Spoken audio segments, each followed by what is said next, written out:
Hello from Mission Control.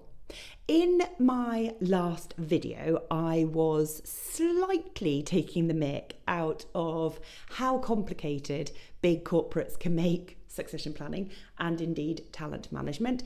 And I mentioned the 9-box grid, along with some other made-up things.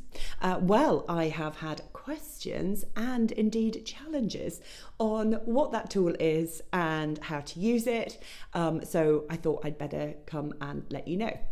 Essentially, the 9-box grid is a brilliant way to get a handle on your talent pool and plan for the future.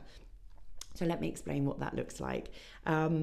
Firstly, though, you need to picture a grid in your mind with 9 boxes. So you need 3 columns and 3 rows. It's like a game of noughts and crosses, but of course this is going to be much more useful.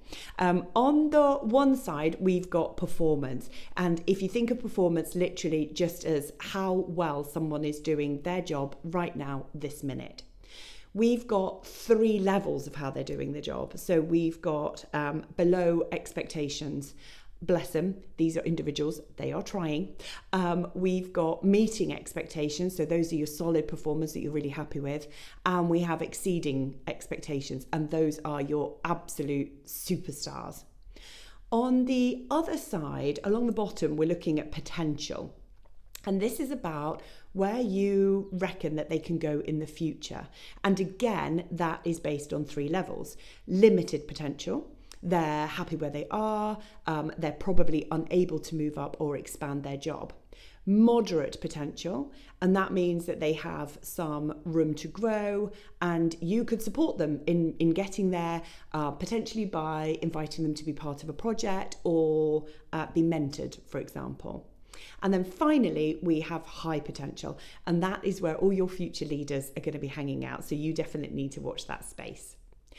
So now it's a case of, with your leadership team, popping each of your team members into one of those 9 boxes based on a mixture and a balance of their current performance and their future potential.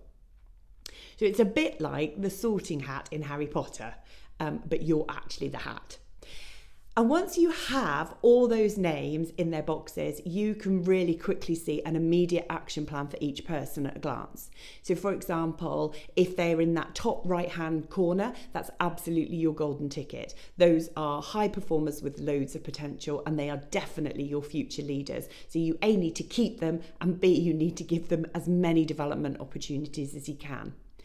If someone's in the top middle boxes, those are your solid performers with some room to grow. In that case, you need to keep doing what you're doing, which is hopefully nurturing them. If we're in the bottom left, low performance, but also low potential, then at that point, it might be time for a chat with those individuals about their performance or their fit, given that they're underperforming and they don't have any further potential for you to take advantage of. Remember, this whole process isn't about pigeonholing people. It's literally just a snapshot to help you make decisions about development and succession and where you should be focusing your energy.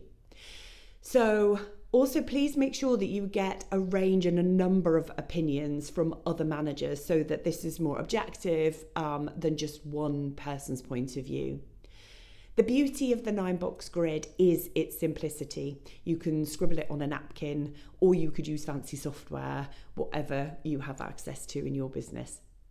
So hopefully that all makes sense, and you can see the 9-box grid should really be your new best friend, particularly when it comes to succession planning or understanding the talent in your business.